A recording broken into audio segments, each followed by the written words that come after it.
gente está falando se ele não superestimou muito a gente quando ele falou que a gente poderia fazer as coisas Olha que ele só, que ele Pedro. que ele fez. Aí você está botando a ralezinha do lado dele. Olha Pedro, né? Esses mesmos discípulos nunca fizeram essa pergunta a ele. Porque, primeiro, não dependia deles. Não é virtude humana que faz isso, é graça. Se é graça, acabou a tua pergunta. Se o que eu tenho é graça, se o que eu recebo de Deus é graça, e não decorre de mérito, mas de usar Deus de misericórdia para comigo, está anulada toda a questão. A escolha Segunda dos coisa. caras já destrói a meritocracia na saída. Na saída. Segunda coisa é, você veja em Lucas 10, quando ele manda os 70 e os 70 voltam, hoje eu citei isso aqui, voltaram entusiasmados por causa do poder manifesto, curaram leprosos, ressuscitaram mortos, abriram os olhos a cegos, isso e aquilo. Já era ali, na presença de Jesus, enquanto eles estavam, algo para além do concebível. Na contemporaneidade já estava botando. Já estava rolando. Aí Jesus vai e diz, olha, vai ficar melhor para vocês porque eu vou mandar o Espírito Santo. E eles creram. A diferença é que a gente não crê. Eles creram. E aí, a sombra de Pedro estava curando gente. Você já leu lá em Atos dos Apóstolos? A sombra. Pedro passando e botavam os doentes e enfermos nas ruas para que a sombra de Pedro se projetasse sobre eles para que fossem curados. Do pescadorzinho lá. Pescadorzinho. Que não merece nada. Sabia de nada, nada, nada. Agora a sombra dele está curando. Sei. Olha nós aqui. Onde é que a gente está? Sentado num jardim. Olha que coisa extraordinária. Falando esse evangelho que está sendo visto no mundo inteiro, nesse instante. Gente aqui, gente ali, gente além mar, gente em todos os continentes. Gente em ilhas do Atlântico, do Pacífico, nos vendo agora, nesse instante. E coisas extraordinárias acontecendo. Enquanto a gente está aqui, ó, estou puxando o cabelo, que o vento bateu dali, aqui, e a palavra está lá.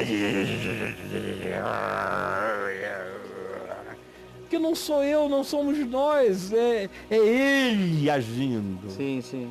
Aquele que crê em mim, quando ele diz fará, não é que o cara seja aquele que faz, é porque a partir de mim ele faz e continua a fazer. Você vira mídia? Eu só sou mídia. Eu não sou nada além de mídia. Para ser mídia dele, eu preciso crer. Aí você vira mídia dele. Midiou-se. É. E aí, amigo? Cara, vou fazer uma pergunta assim. Tá. Por que Paulo? Porque eu. Tipo assim, Damasco, 1979. Pá! Porque você. Porque eu. Porque o Chico. Cara, o barato é esse. É eu não saber dizer porque eu. Essa é a maravilha. É isso que Paulo chama de eleição. É a inexplicabilidade de que eu faça parte dessa graça. Sim. Que eu tenha me tornado embaixador de Deus no mundo. Sim. Isso é uma loucura que eu não consigo explicar. Esse porque eu é aquilo que eu não consigo explicar, exceto dizendo porque ele me amou e na soberania dele me designou para isto. Porque em mim não existe nada que justifique que eu tenha me tornado quem eu me tornei e quem eu sou, exceto pelo contínuo trabalho dele, alimentando meu coração, minha mente, e colocando e plantando em mim aquela convicção de Pedro. Que quando tudo ficou ruim, muita gente foi embora e quase todos o abandonaram,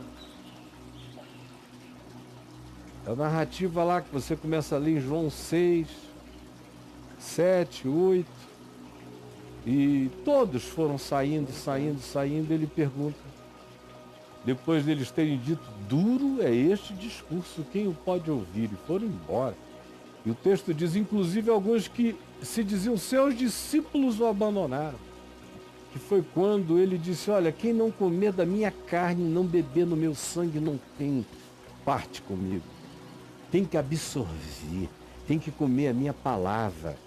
Aí o pessoal não entendeu, você está falando de carne e sangue? Ele disse, a carne para nada aproveita.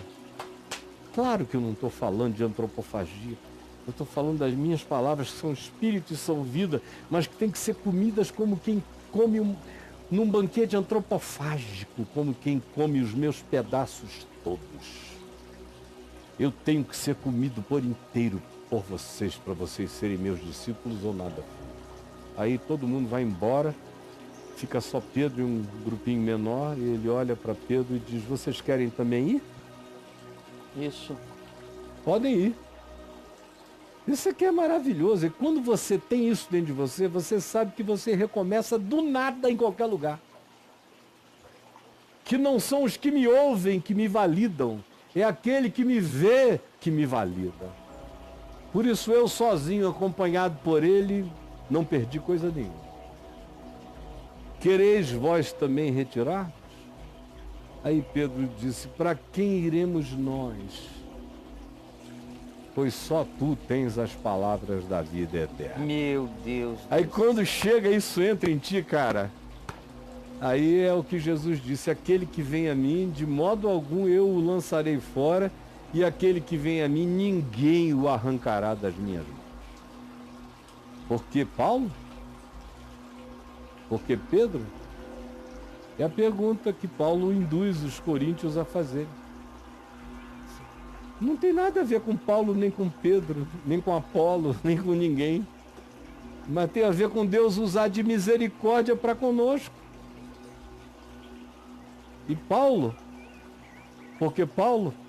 Porque me importa te mostrar, te revelar o quão extraordinário é sofrer pelo meu nome. Agora, o privilégio de Paulo não tem explicação. Como o meu privilégio não tem explicação. Ou o teu. Eu estava lá na sua casa. Agora vai fazer 9 anos que você está aqui. Sim. Crescendo todo dia, e o que ele está fazendo na tua vida ainda nem se manifestou. O que ele está fazendo na sua vida ainda vai se manifestar, brother. Você ainda está aqui, ó, no deserto da Arábia, sendo treinado. Chegar um dia em que, por você mesmo, você vai saber o que ele tem preparado para você, e está reservado para você, e vai manifestar como já tem manifestado através de você. Amém. E eu me reservo ao privilégio de não ter opiniões. Hoje de manhã eu estava ali tomando café da manhã com a Helena e a Lute. Uma conversa agradável, 2 santas ali na minha presença. E aí a Lute, olhando para a Helena, falou, meu Deus, eu sou apaixonada por essa menina, uma coisa mais gostosa, parece um anjo.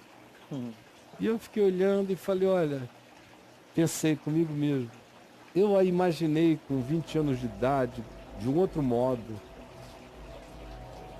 mas todos os melhores modos que eu imaginei para ela, com 20 anos, estão aquém de quem ela se tornou, fazendo a viagem dela conforme o esculpimento, o entalhamento da graça de Deus, forjando a criaturinha em Cristo que ela é.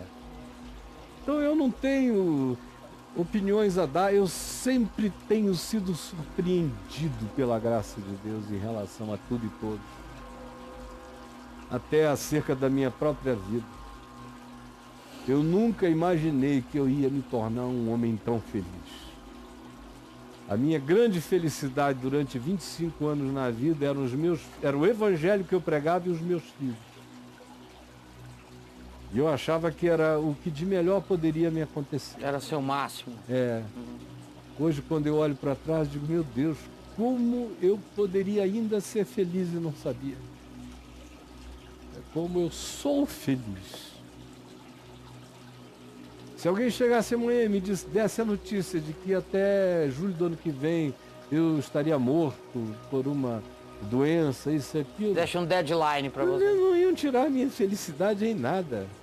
Eu só iria tentar ver o que melhor eu poderia fazer, como é que eu tento todo dia, para acolchoar o mundo dos que eu amo na medida do possível, para ajudá-los a seguirem na mesma percepção e para me melhorarem neles. Uhum. Mas eu sou feliz. E isso é que é maravilhoso. É uma coisa que ninguém arranca. Que está aqui dentro, que está presente, que não tem mão para tomar na terra.